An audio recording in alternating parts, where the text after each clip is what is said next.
So now it is that your girl's recording. Let's go ahead. Let's jump into this next reaction, shall we? Now, Casual Geographic, shout out to you. This is the funniest animal on earth. I'm sorry. So without further ado, let's go ahead and distract our mind. And let's get into this next video, y'all. Let's do it.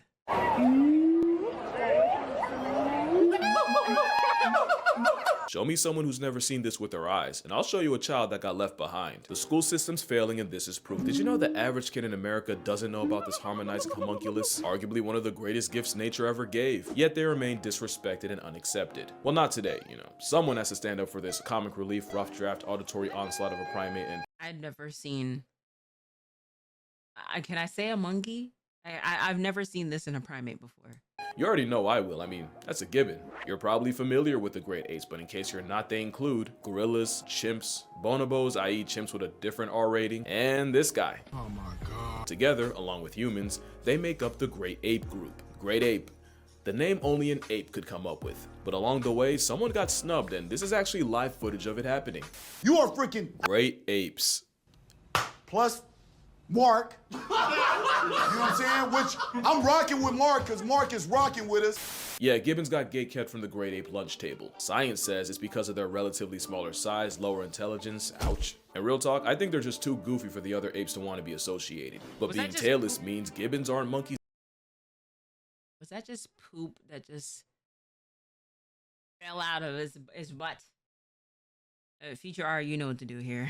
Either, and instead got classified as lesser apes. That's already flagrantly flippant, but there's about 20 species of lesser apes. They're all gibbons. Apparently this drunk toddler of an ape was such an affront to the family, folks created an entirely new category to put them in and slapped them with the lesser label. Well, I'm gonna argue this tiger taunting, vocal cord flaunting, terminally trolling, usually barrel rolling primate might just be the prime ape.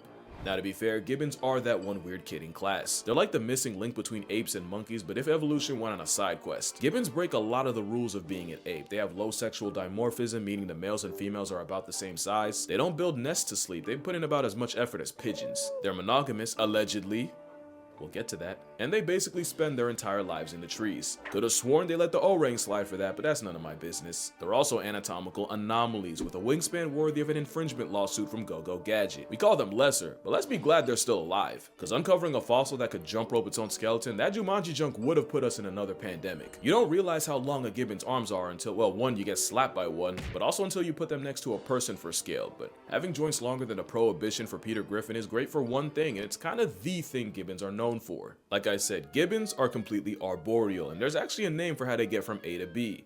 Brachiate. Calling it monkey bars is an insult. If you did this as a kid, you were on gibbon timing. These branch-loving acrobats are the fastest things in the trees without wings. At 35 miles per hour, the tree goblin can brachiate fast enough to get pulled over in a school zone. And they'll yeet themselves up to 30 feet between trees. Forget a leap of faith, that's a leap of fortune. Specialized shoulders and wrists allow them to treat the jungle as their personal gym. It also helps that they're built like a CrossFit cryptid with the longest arms of any ape. If the average 5'4" woman adopted its build, she'd flex a 10'7" wingspan. And if you lived like one, you'd be parkouring off the cables of the Brooklyn Bridge. But they're not free from fall damage, and it's estimated most gibbons break a bone at some point in their lives. Gets even crazier when you realize mothers will pull these stunts with a whole baby in tow. And speaking of babies, you know how we always say animals use play as preparation for the life they'll live? Baby gibbons will not only learn to brachiate by chasing each other through the trees, they'll also intentionally let go of branches to catch themselves. But what even makes gibbons play a lifelong game of floor is lava? Well, like orangutans, they realize it's way safer to have your ops be gravity and time than touch tiger country downstairs and get murked by a feline. Because gibbons would rather run away than run a Huh? Gibbons are actually extremely territorial, and that, along with them having a 99 agility stat, is how you get the only animal alive that can vibe check a tiger and live to do it twice. Technically, it's mobbing behavior meant to drive away a predator using the power of parkour, but the execution makes them move like Spider-Man minus morale. They're morale-less, but the only miles is how far they can drive a stripe delete button crazy. Show me a great ape that can taunt a tiger. Many have tried. Most have died. A whole apex predator and twig ninja just ear-pulled them like a delinquent. And they don't play favorites. Gibbons have also been recorded harassing clouded leopards getting too too close, although I'm pretty sure that one was trying to sleep and got hit with the long arm of audacity. Because if you think they only use their powers for protection, gibbons are the most unapologetic trolls in the animal kingdom. We told them they're the great ape's little brother, and now they done made it their personality. No other way to explain this. Porcupines are better protected against lions than versus a tree-happy instigator. Even a so-called great ape can end up looking pretty stupid around a lesser. Gibbons are an impulsive thought come to life. They don't think it, they just do it.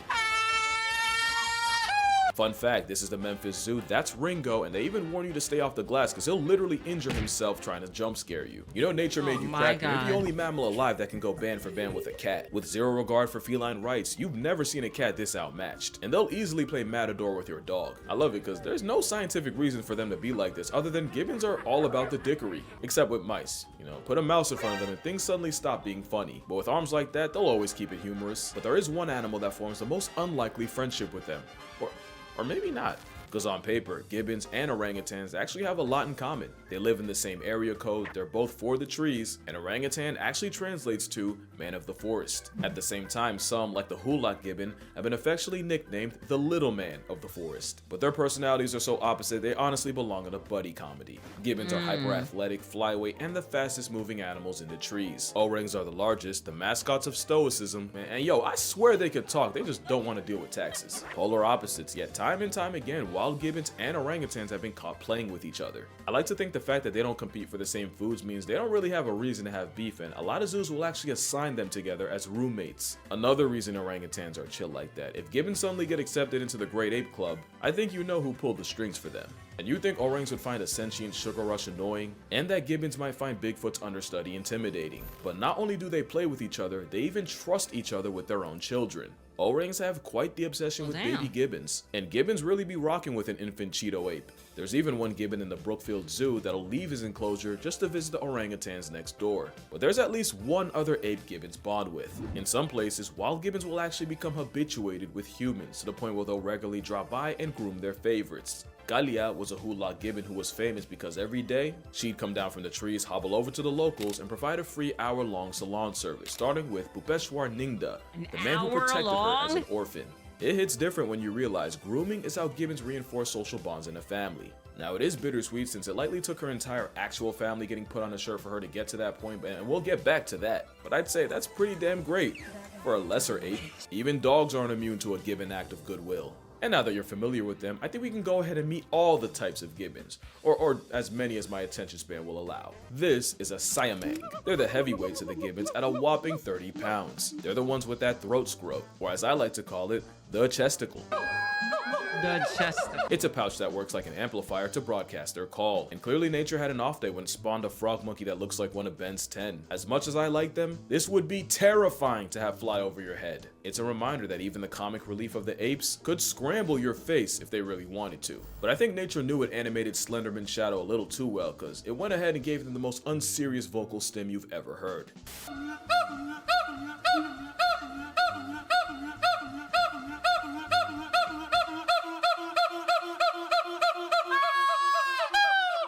This is a northern. I know a couple people that stem exactly like that. Damn, I know a few people. Damn, I know a few people that stem like that. My goodness.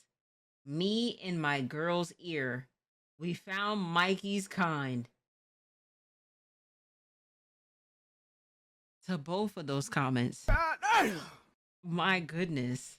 White-cheeked gibbon, which definitely, for sure, is not venom, no matter how hard you try to perceive otherwise. And in case you're curious, the babies are all born white. After about a year or two, they turn black. The males stay that way, but the females eventually revert back to their cream colorway, proving the once widely accepted scientific theory wrong. You can go back. That's kind of crazy, though, that they come out a little white. Like, I can only imagine being like, whose goddamn white baby is this? Whose white baby is this? Okay, that is not my baby. That is a baby from the Caucasus of the mountains. W. revitiligo. Okay.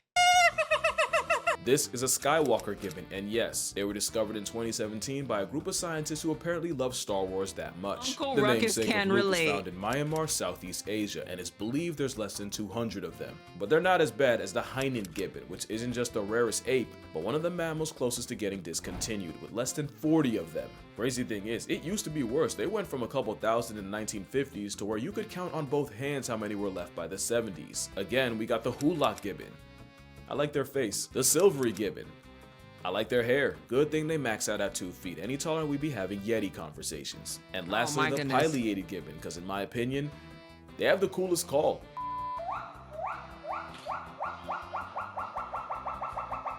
Nah, that's actually kind of scary. Now at this point, you might be wondering, That's actually kind of scary because you could mistakenly think that that is a bird. Oh, nah. And imagine you in the woods or you like in the forest or whatnot, and then you hear that and you hear this noise. And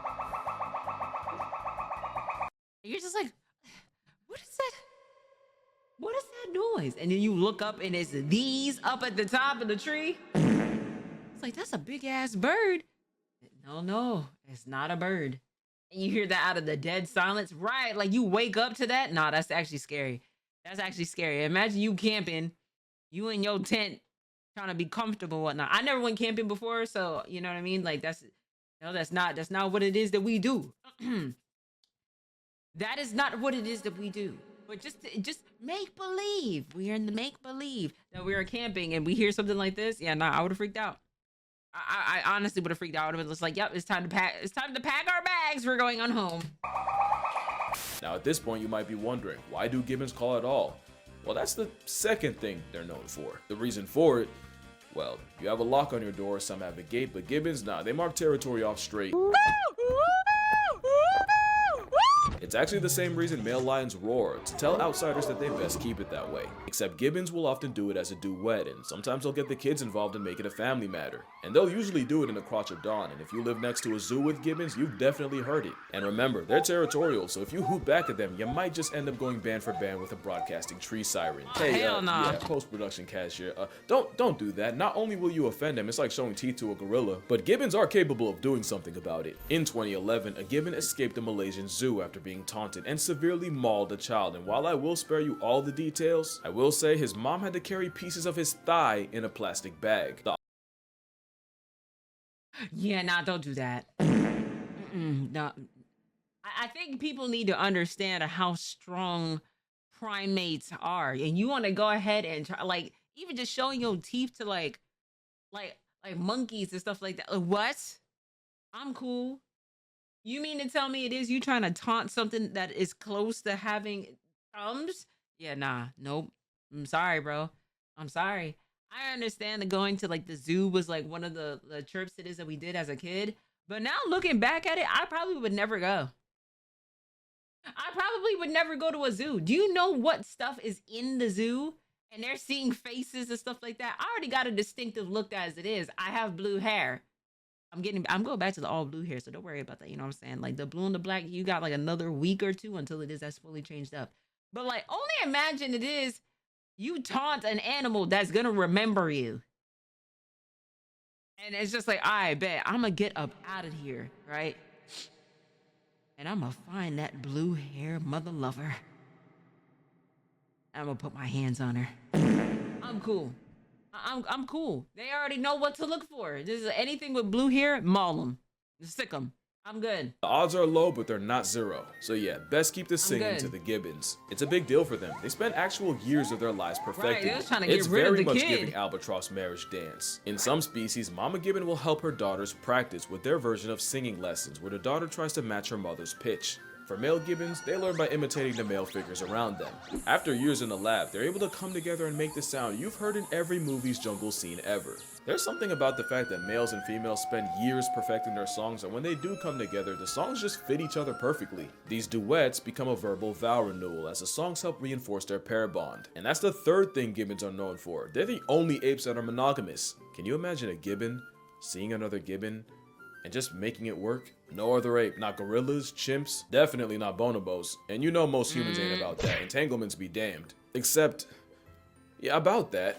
So the whole monogamy thing came from researchers watching a group and witnessing a couple only getting active with each other. Except what they didn't realize was by being around these gibbons constantly, the gibbons eventually got used to the people and would get way closer than they usually would. The problem is the other gibbons that weren't as chill with humans would see this and treat the human habituated gibbons like the plague and avoid them at all costs. Honestly, good for them. But if gibbons do mess around on their partners, the researchers basically block them from doing it. Also, any cheater can look loyal for the weeks or months the researchers spent watching them. So Brian Palombit decided to study a gibbon family for 6 years, and this time, instead of habituating themselves to just one pair, pretty much all the groups in the area were habituated, meaning they could truly study gibbon free will. And when I tell you it was Real Housewives of Indonesia out there, I'm gonna tell you a story, but it will get messy, so I'm gonna need you to lock in or you will get lost. Okay. So it starts with 2 gibbon families. Each one had a subadult, basically a teenager, and one had a teenage male and the other a teenage girl. And we're still talking about gibbons. Both teenagers left their respective families, got together, and found a new territory to live in. And that's when stuff got weird. Cause the teenage guy gibbon also had 2 younger juvenile brothers, and for reasons beyond me, they moved in with Big Bro and his girl. To Palombit, that was already cause to pause, but it got wicked once the adult male from the female gibbon's original group, i.e. her father, disappeared. Because apparently a parent in past tense is a canon event. Well, with a sudden power vacuum, guess who filled in? Yeah, the same subadult male along with his baby brothers all moved into the female's group, and the teenager took his girl's dad's place. He then just moved back and forth between the 2 spots, meaning mans was monkey branching from his original girl to her mother. And in what's a lot more common than you might think, the mother and daughter had serious beef, and when things finally got too hot and the male had to pick a side, he chose the mother and fully moved in. The mom would have a baby that was likely fathered by her daughter's ex. As for the subadult daughter, Wow, this is messy. This is an episode of Jerry. R.I.P. to Jerry Springer, but like this is like Maury. This is Jerry. Oh my God. This is like this is all types of reality TV right here, bro. that was the last time Palombit saw her. If there's a moral in this story, one way or another, Gibbons gonna find a way to swing. There was also that time one in the Kujukushima Zoo in Nagasaki. It's giving the game 12 minutes if you know, you know. Yeah. Yes, the Tekken tournament did already happen. Yes, yes. Had people questioning everything after 12-year-old Momo got pregnant while being housed with exactly 0 men. They thought it was an immaculate conception. Folks thought she spawned Gibbon Jesus, until they did a DNA test and found the father was 34-year-old Ito, who thankfully was also a Gibbon. They still had no idea. Yeah, teacher, alright, just make sure that you blur certain parts out of that, because YouTube be YouTubing and I don't want to take no chances. How they did to do, until they found a 9mm hole in a steel plate between enclosures. That's 9mm.